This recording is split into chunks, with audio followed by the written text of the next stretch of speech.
Some people have turned being a loudmouth into an art form. These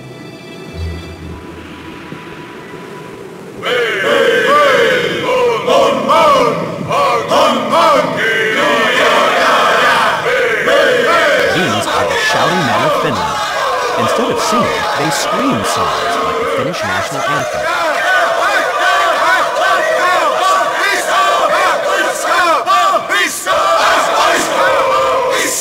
The choir was formed in 1987 by a group of young men who confessed they had nothing better to do. But for the loudmouths coming up in the countdown, making a lot of noise is a matter of survival, especially for another group of males living in the swamps of Florida.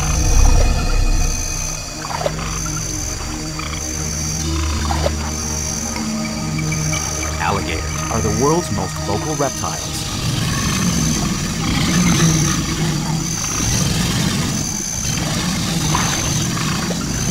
They're number 10 in the countdown, thanks to a bellow.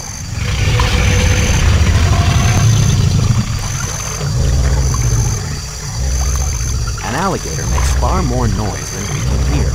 Our ears just can't pick up the ultra-low frequencies produced by a gator, which is why scientists analyze the calls with special recording equipment.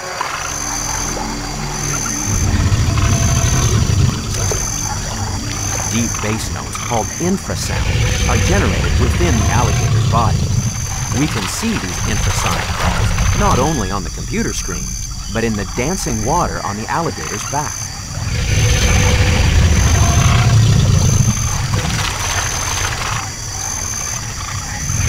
While high-frequency calls tend to bounce back off objects, infrasound will roll around things in its path. That's why, for alligators, it's such a useful means of long-distance underwater communication.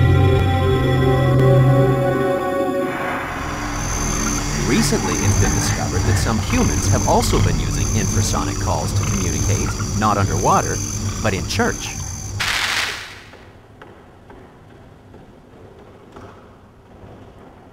Organ players have been adding infrasound to the mix for more than 500 years.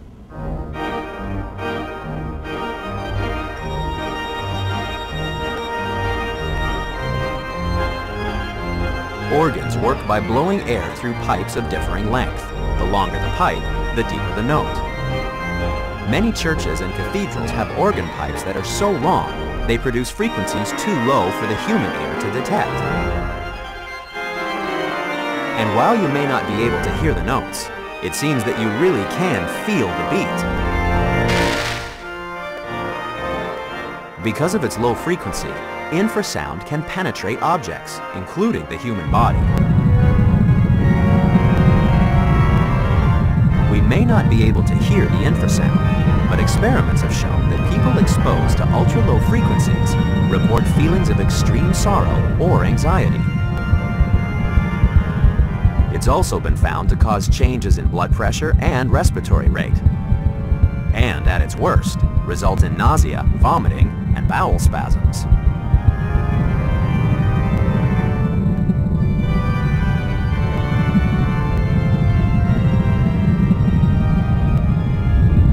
Researchers have suggested that the organ's infrasound may be responsible for enhancing the congregation's feelings of intense spirituality.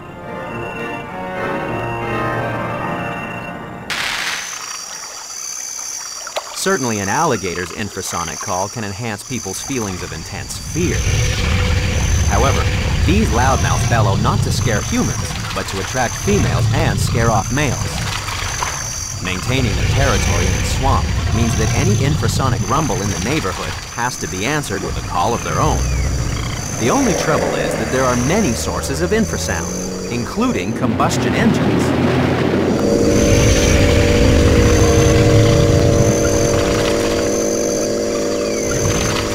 Alligators at Cape Canaveral face an even bigger challenge. Liftoff. Liftoff. 30 minutes. That's why the deafening roar of the space shuttle is usually greeted with a chorus of infrasonic rumbles. An alligator can't compete with one of the loudest noises on the planet, but there are animals that can, and we'll be meeting them later in the countdown.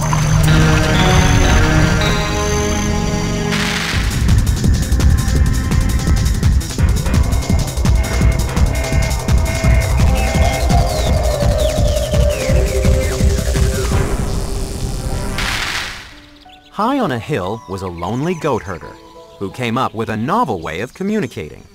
There's no mistaking that sound, yodeling. And there's no mistaking the place, the Swiss Alps, the one place in the world where they really know how to yodel. In Europe, yodeling was first used as a means of communication between mountain peaks. It's also a good way to meet a mate, which is why our next contender uses a very similar technique. New Zealand may be a long way from the Swiss Alps, but high on a hill sits another lonely male. He's waiting for nightfall so that he can sing a very loud love song. These deep, booming calls can travel more than 5 kilometers. They're the song of the loudest bird on the planet, the kakapo. During the breeding season, this large flightless parrot moves to a prominent hilltop with low-growing vegetation. He clears an area to act as an amphitheater and then inflates an air sac within his chest. The resonating boom announces to any females in the area that he's ready to mate.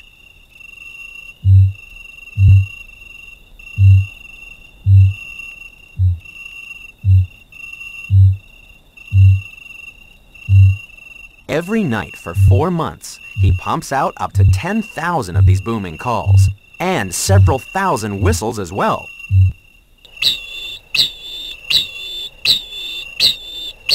But there's another large green flightless creature that uses a different technique to generate a lot of noise.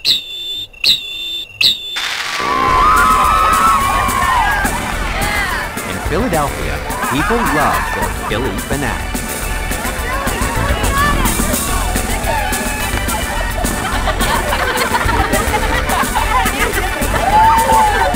This is no ordinary team mascot, as the Fanatic's manager, Tom Burgoyne, explains. The Philly Fanatic is actually very much like the kakapo. He's green, he's fat, he's flightless, but there is one difference. Whereas the kakapo is one of the loudest species on the planet, the Fanatic doesn't say a word, doesn't make a sound. It creates a lot of excitement, a lot of noise. Fans go crazy when they see him, but the Fanatic is mute. As the official mascot of the Philadelphia baseball team, the Fanatic's an expert at creating noise. For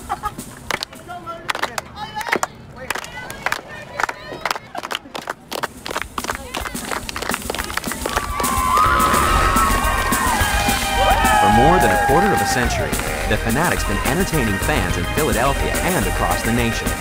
Recently, he became part of the National Baseball Hall of Fame.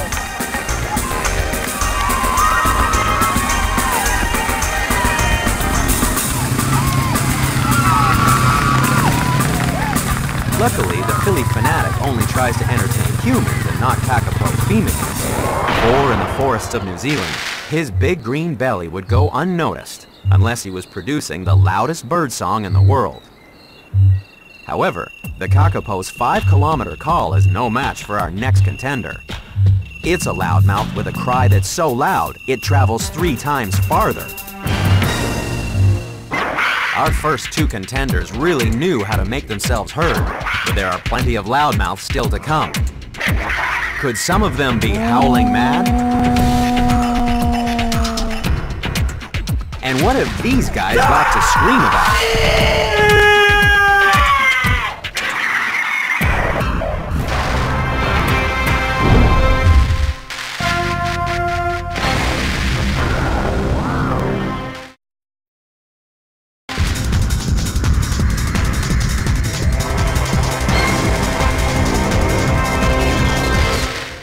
To find the next contender in our countdown of extreme loudmouths, take a trip into the frozen heart of a Minnesota wilderness. You'll need some good boots, a thick jacket, and a very loud mouth.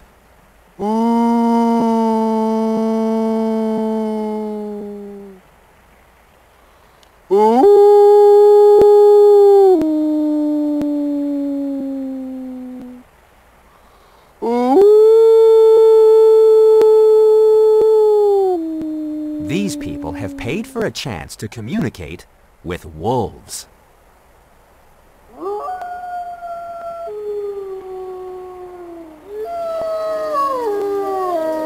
In good conditions, howling wolves can be heard 16 kilometers away. They need to be real loudmouths because their territory can extend over 260 square kilometers. Wolves are number 8 in the countdown because their howls are very loud and very complex. Each wolf in the pack can identify the others based on call alone. Since the pack is the center of a wolf's universe, howling is the glue that keeps the individuals together. Researchers have discovered that the loudest howls are produced by many wolves in chorus. The wavering calls and rapid changes in pitch make it difficult to distinguish the number of individuals calling. Then, as the sound travels through the wilderness, it's further distorted as it bounces around trees, ridges, and valleys. This can make it hard to work out just how big the pack is, which is a nice trick if you're vastly outnumbered. Strangely enough, this phenomenon can be linked to the story of a man who died in the Sahara Desert. Back in 1924, author P.C. Wren wrote a novel about a young Englishman who joined the French Foreign Legion. Unfortunately, his small troop became trapped in a fort by a vastly superior force of Tuareg fighters. To disguise their weakness, the defenders propped up dead soldiers in the parapets and made so much noise that the attackers thought there was a full garrison defending the fort. The story was called Loudest. By mixing up their chorus of howls, wolves used the Loudest effect to confuse rival packs. By sounding like a much bigger pack, these loudmouths may be able to scare off their enemies. It's a clever trick, but in a forest on the other side of the world, there's another animal that guards its territory by making an even louder noise. So far, we've heard a haunting howl and a booming bass. But still to come is another noise that can really get you in trouble with your neighbors. And later, it's time to call in the cavalry when a jumbo-sized loudmouth lets rip with a massive blast.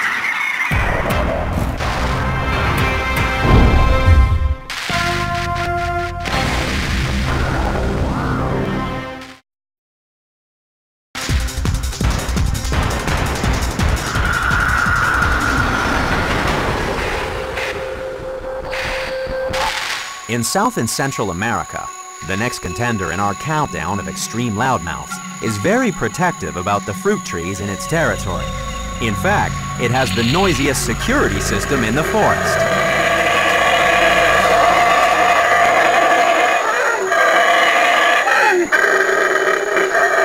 It's easy to see how the howler monkey got its name. These loudmouths howl to mark their territory and to intimidate rival troops. Even listening from down at ground level would be like having your ear next to a blender at full speed.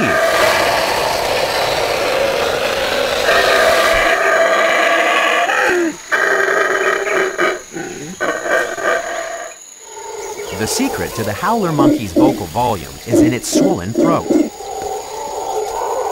Unlike humans, the monkey has a special bony pouch extending off the voice box that acts as a resonating chamber, amplifying the howls.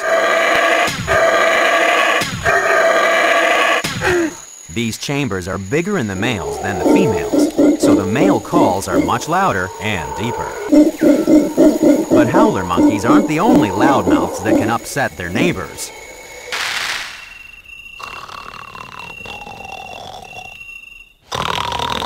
More than a third of adult Americans snore. It can be a real problem, especially when some people can generate snores as loud as a howler monkey. The trouble starts during deep sleep, when the muscles in the roof of the mouth, tongue, and throat relax. If they get too floppy, they strike each other and vibrate during breathing. The more narrow the airway, the more forceful the airflow becomes. Tissue vibration increases, and the snoring grows louder. While these loudmouths are definitely not welcome in the bedroom, they'd be right at home in the forests of South America. However, not even the howler monkey's throat pouch can compete with our next contender. It amplifies its calls in a resonating chamber that's 3 meters long.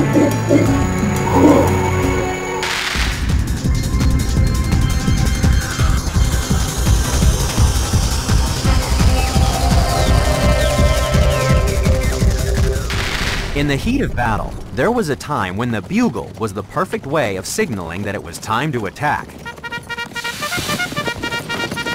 And our next contender also uses a loud trumpet blast to signal its charge. Stampeding into number 6 in the countdown is the elephant. Perhaps it's not surprising that the world's biggest land animal also makes a lot of noise. Elephants have more than 25 different calls. The sound comes from air blasted out of their enormous lungs and channeled through the trunk, a 3-meter-long resonating chamber. These calls are so loud they could drown out a jackhammer. But elephants can also make calls that travel 10 times farther. Scientists recently discovered that, just like alligators, elephants produce noise in such low frequency, we need recording equipment to hear them. The secret language of elephants is revealed when we play those noises back at higher speed. These low-frequency calls are elephant infrasound. They produce these rumbles inside a cavity at the base of the tongue. The low wavelengths produced travel greater distances because they're less easily scattered by obstacles on the way to neighboring herds. This way, an individual can broadcast a message over an area of 280 square kilometers. But that's nothing compared to some other gigantic producers of infrasound. When volcanoes erupt, they move large volumes of air, which in turn generates ultra-low frequency sound waves that can travel halfway around the world. In fact, scientists are only just discovering that all kinds of natural disasters produce infrasound, including the one that hit Thailand on the day after Christmas 2004. The morning started out like any other. Many tourists went shopping. Others chose to see the sights with a relaxing elephant ride. None of them knew that on that day, one of the safest places to be was on the back of an elephant. Early that morning, the islands were bathed in infrasound, and the first to know were the elephants. The elephants heard something big approaching from out at sea. According to eyewitnesses, ignoring the orders of their owners, they turned around and headed inland, taking their tourists with them. A few moments later, the people realized why. Look at the waves coming! Clear out, people! Get in the room, get in the room, get in the room! It's okay, girls.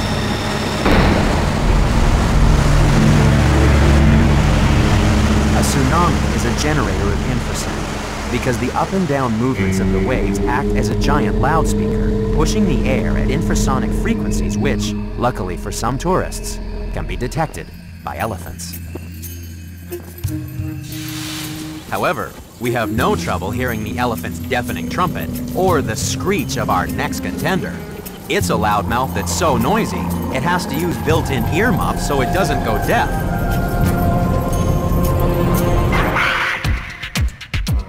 If you thought trumpeting elephants and howling monkeys were loud, then break out the earplugs, because crawling up next is a bug so noisy that it terrorizes entire cities. And later, why would anyone want a car stereo that's so loud it could kill?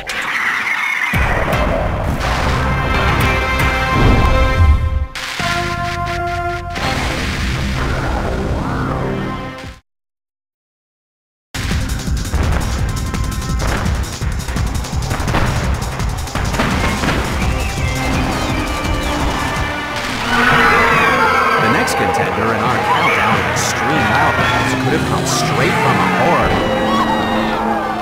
It may not be a giant, but it really does terrorize cities.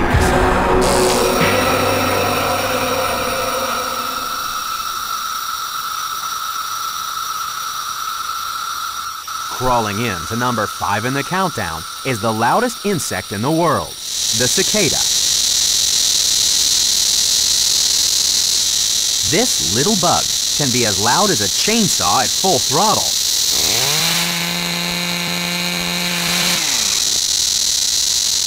They make this exceptional noise with a pair of ribbed membranes at the base of the abdomen. By contracting and releasing internal muscles, the membrane flexes. It's a bit like pushing a paint tin lid. When the membrane pops inward, it produces a pulse of sound. In quick succession, the effect can be deafening. Smaller species sing in such a high pitch that it can't be heard by humans, but may cause dogs to howl in pain. The noise is actually a mating call belted out by males. Each species has its own distinctive song that only attracts females of its own kind. But then, cicadas aren't the only residents in big cities that generate a lot of noise. Welcome to the streets of New York, one of the loudest cities in the world. One man who assesses these noise levels is Martin Sheff, an acoustical consultant for Cerami Associates. The noise that you hear on the street in a place like New York, it can really be dissected into a dozen different sources. You have cars and trucks, they have engines and horns, and there's tire noise. Buildings have air conditioning systems, they have fans and blowers. You've got people talking all around you. An interesting thing in a dense city like New York is that when you have tall buildings that are close to the street, the sound tends to reverberate in the street, it tends to dwell. Times Square is probably the loudest place in New York City on the street level. Many recordings here show levels in excess of 85 decibels. Prolonged exposure to this volume of sound can cause permanent damage to the tiny hair cells in the inner ear, leading to hearing loss. Perhaps the citizens of New York could learn something from the cicada. These loudmouths must protect themselves from the volume of their own singing. That's why they retract a tendon that creases their eardrum and prevents damage from these intense vibrations. However, wearing internal earmuffs would be a real problem for our next contender. It uses sound to see in the dark.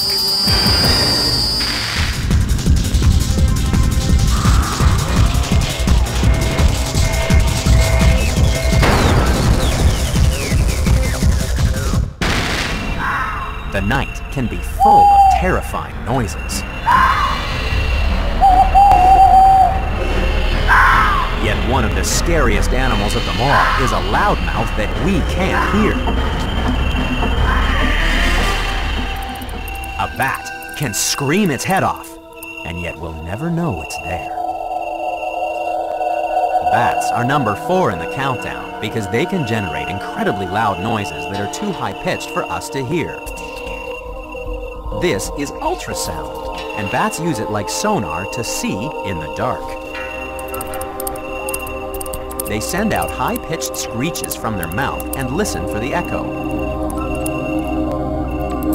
Bats use ultrasound because it bends less and reflects a more accurate picture than those frequencies we can hear. They use their super high-pitched screams both to navigate and hunt.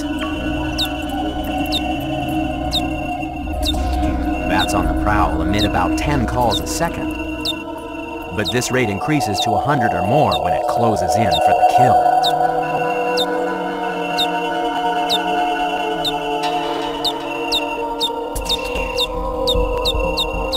That's how bats can determine the size, location, and movement of any insect at a distance, no matter how dark it is.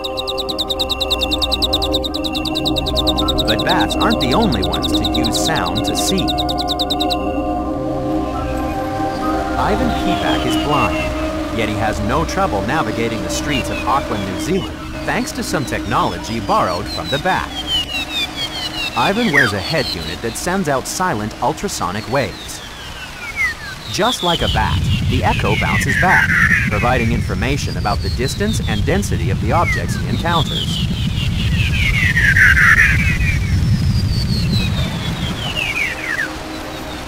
The unit was developed by the director of Bat Technologies, Leslie Kay.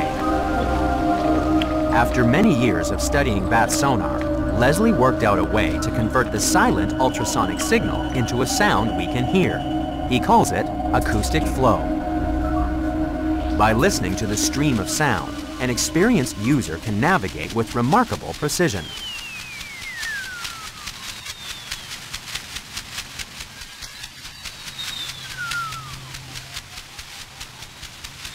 I compare myself to a bat because that's exactly what I'm doing, using bat sonar to navigate within my environment.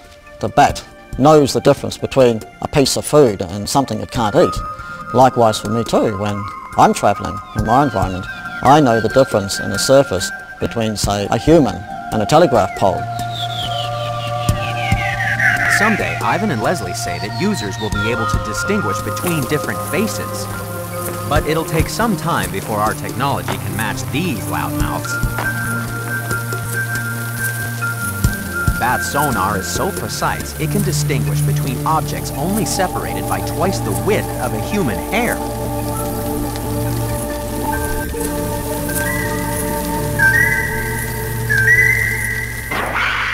So far, we've heard bats in the dark and bugs in the park. But still to come, we'll meet an animal that talks really loud by blowing bubbles out its bottom. And we'll discover why some people blow up their car using nothing but noise.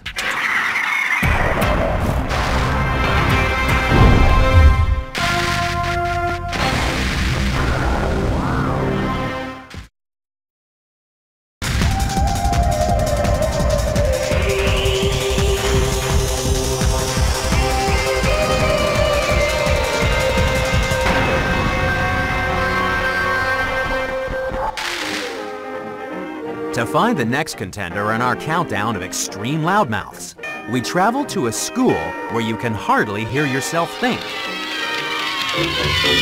Good morning, dear children. Good morning to you. Good morning, dear children. Good morning to you.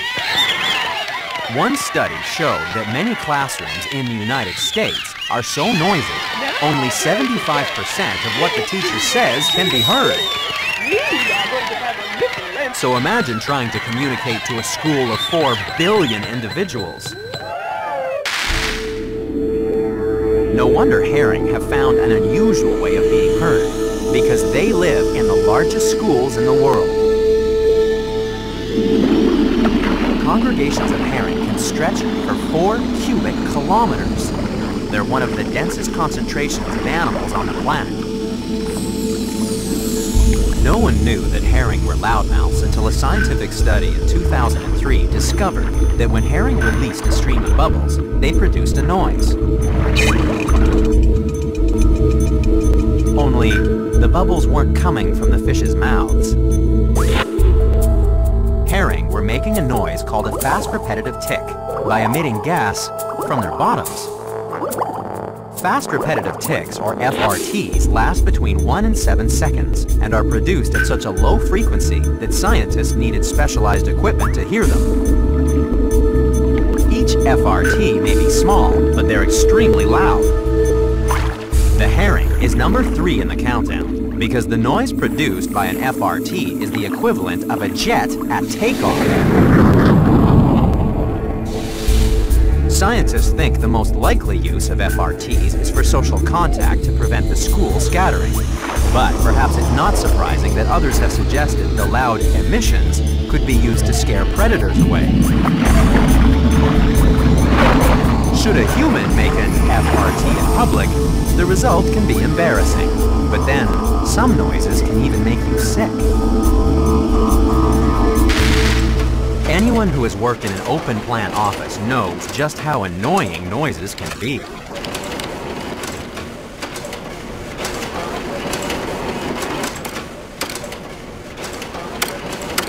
Ricky, this is Jane from Ceramic. I need the electrician here today. It's no wonder that people call in acoustical consultant Martin Sheff from Cerami Associates in New York. He has 3 ways to find out just how annoying your office really is. One of the tests we can do is a sound transmission test. We use this device to generate what's called pink noise, which sounds a lot like static. We amplify it through this loudspeaker and then use a sound level meter to measure the level of noise inside the room.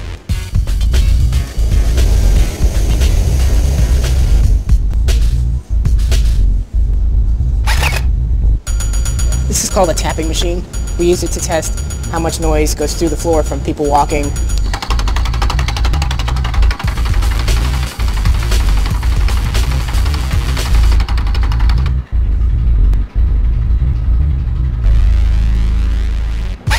You can pop a balloon and use the sound level meter to measure how long it takes the sound to decay. It's Martin's job to provide advice on how to reduce the noise levels in a building, which is important because noisy workplaces have been shown to increase stress that can lead to medical and psychological problems.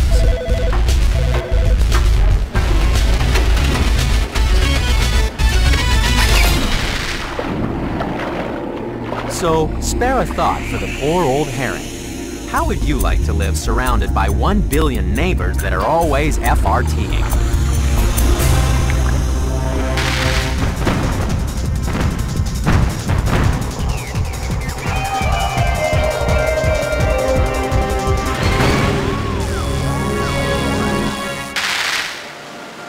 Dive into the waters of the Pacific Ocean, and you may hear the songs of the animals at number 2 in the countdown.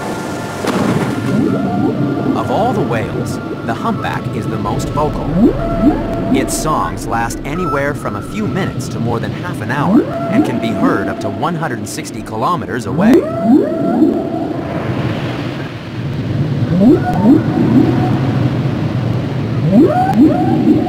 But another whale is such a loudmouth that it can produce a noise to rival a rocket.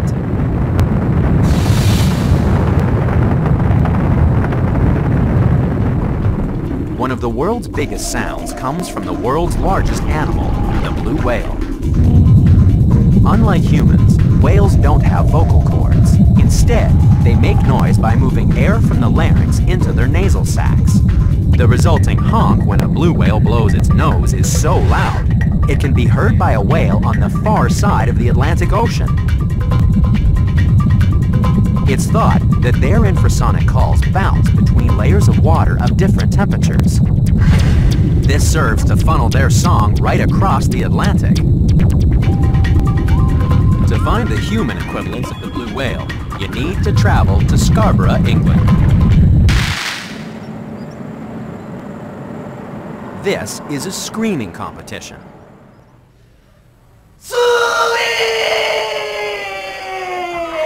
Oh, well. The rules are simple. Just scream as loud as you can.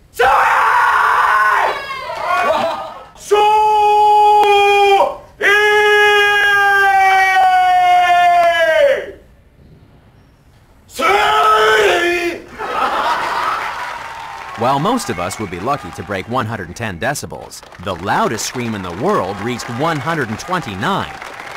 That's louder than an ambulance siren.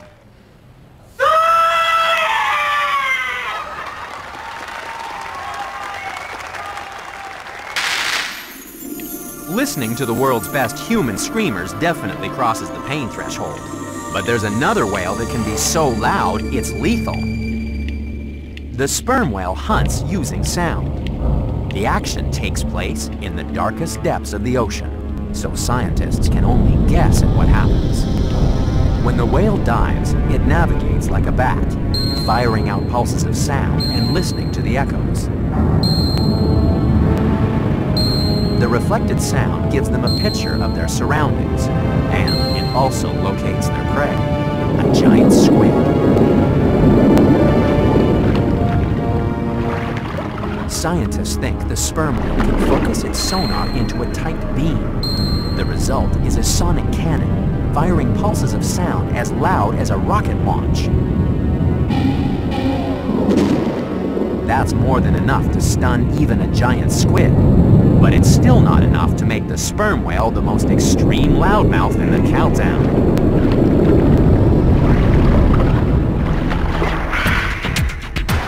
We've seen the 9 contenders. They're the best of the best.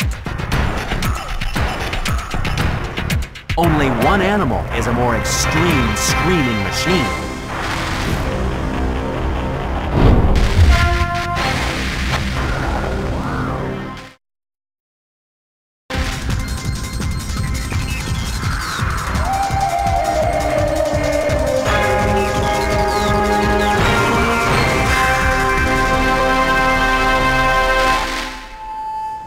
The most extreme loudmouth in the countdown may not be an opera singer, but it can break glass using nothing but sound.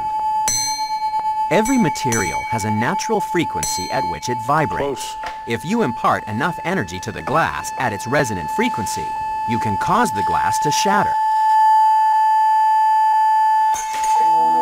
However, our next contender doesn't smash a champagne flute, but an aquarium.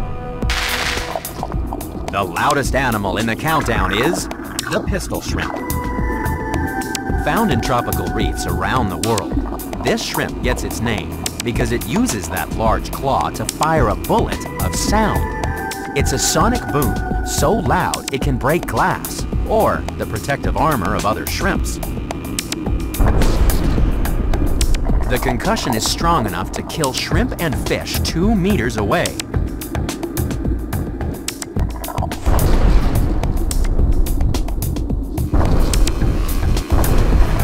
The pistol shrimp's claw looks suitably lethal, but scientists have discovered that it wasn't directly responsible for the terrible noise. When they took a closer look at the claw, they found that the sound was not generated when the pincers slammed into each other. Instead, when the shrimp closes its claw, it shoots out a jet of water that moves so fast it creates an air bubble in the sea. When the bubble implodes, it creates a massive shockwave. The noise of this tiny explosion is thought to be even louder than sounds generated by a mighty whale. When researchers examined the explosion in the dark, they discovered that the collapsing bubble also emits a tiny flash of light. It only lasts for a few trillionths of a second, but in that time, the temperature inside the bubble must momentarily climb above 4,700 degrees Celsius. The flash from the collapsing bubble is too small for us to see with the naked eye, but the associated sonic boom is more than enough to kill shrimp and break glass. There is one sport that also breaks glass. Drag racers really are ear-splitting loud. These engines blast out more than 130 decibels. But there's another form of drag racing that's louder, much louder. Welcome to the wonderful world of decibel drag racing. It's very similar to like a street car drag racing, except you don't take off. Contestants race not with engines, but some very high-tech car stereos. The aim is to find out who can make the most noise, even if it means generating sound that would instantly perforate your eardrum.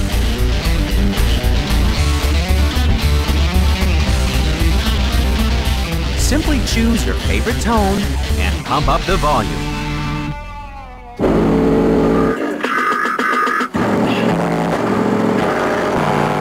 In the extreme class, some stereos can blast out more than 170 decibels.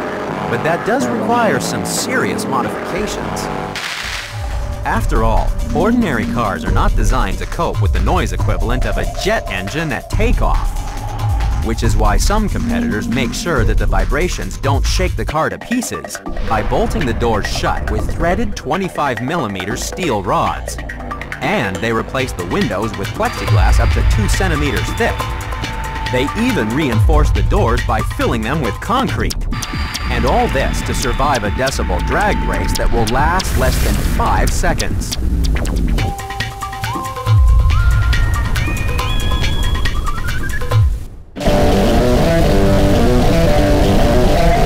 In the extreme class, the volume of noise generated by the speakers requires so much power that after only a few seconds, the system burns out.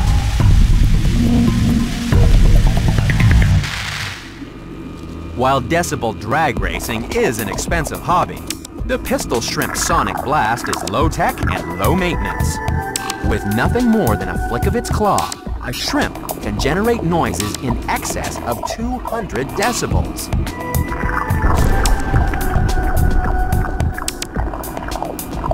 So, it's no wonder that when it comes to making a lot of noise, the pistol shrimp really is the most extreme.